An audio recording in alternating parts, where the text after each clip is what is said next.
Welcome नाज़रीन, Pakistan daily के साथ कमरुज़्ज़मान भट्टी आपकी खिदमत में हाज़िर है। मुस्तफ़ा जमशेद चीमा साहब हमारे साथ मौजूद हैं, उन्हीं से कुछ सियासी सूरत-ए-हाल को भी बात करते हैं। मुस्तफ़ा साहब, शहबाज गिल साहब को जुडिशल रिमांड पे भिजवा दिया गया है, यानी इस मरतबा उन्हें उनका रिमांड नहीं हुआ, जिस्मानी रिमांड। तो खान साहब की धमकियाँ काम कर रही हैं अब इतनी? नहीं, बात धमकियों की नहीं है, बड़े अफसोस और दुख की है।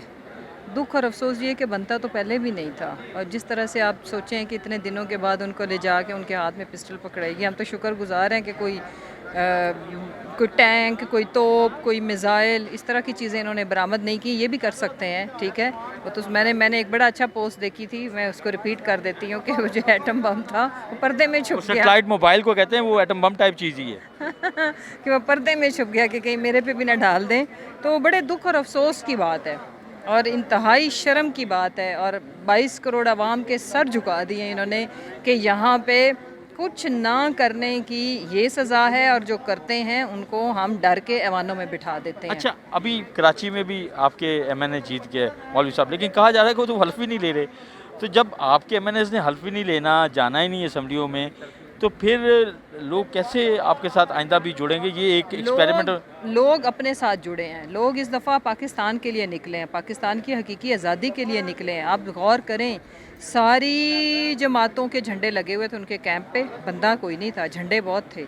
और आप कुल मिला के, एक तो पीडीएम सारी जो इलेक्शन लड़ रही थी वो एक तरफ। इंटरेस्टिंग चीज़ ये कि जितने भी इनके मुखालिफ अरकान ने, जो मेंबर्स थे, उन्होंने जितना वोट लिया उसको जमा करें तो भी हमारे उम्मीदवार के वोट ज़्यादा हैं। इसका मतलब ये है कि इस दफ़ा पाकिस्तानी अवाम एक्चुअली जाग चुकी है, अपने आप के साथ खड़ी है। हमें वो उन्होंने खान साहब को लीडर मान लिया है। ये समझ लें बात, जमहूरियत में अगर सबसे ताकतवर इस वक्त कोई पाकिस्तान का लीडर है जिसके साथ पाकिस्तान की अवाम खड़ी है, वो है इमरान खान। दूसरी आपने बात बड़ी अच्छी की है, ये इनके मुंह के ऊपर तमाचा है कि हम आपको स्लैब भी करेंगे और हम अपने मौक़िफ़ पे भी डटे रहेंगे, बिकॉज़ ये ऐवान, ये जो कुर्सियाँ, ये सीटें, ये हमारी कमज़ोरी नहीं है। ये होती तो फिर हम क्यों रिज़ाइन करते। बेसिकली तो पंजाब से भी डिज़ाइन क्यों नहीं कर रहे फिर, या बाकी ना, वो मैं बाद में बताऊंगी आपको क्यों नहीं करे, आपको पता है।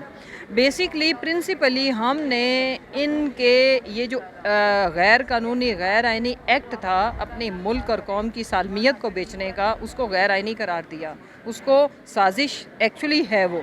तो हम उस ऐवान में इसलिए नहीं बैठ सकते, एक बात। दूसरी बात कि अभी तो मैदान जो लगेगा ना, जब 9 वर्सेस ऑल होएगा 9 हलकों में, उस वक्त ये जो रेफरेंडम आवाम करेगी और इनका हशर करेगी और इन गद्दारों को, मीर जाफरों को, मीर सादिकों को वो वोट मांगने का भी अब राइट नहीं देगी। जिस तरह की फस्तायत का शिकार ये, जिस तरह से इंतकामी कार्रवाइयाँ कर रहे हैं, जिस तरह से इन्होंने डॉक्टर शहबाज गिल के ऊपर बहमाना तशद्दुद, जमील फ़ारूकी के साथ हम खड़े हैं और अपने हर उस पाकिस्तानी बेटे, माँ, बहन के साथ खड़े हैं जिनको कानून की आड़ में, जिनके साथ दहशत गर्दों वाला सलूक किया जाता है। और जो एक्चुअल दहशत गर्द हैं वो मंजूर पश्तीन और वो जो अली वज़ीर, वो कौन है?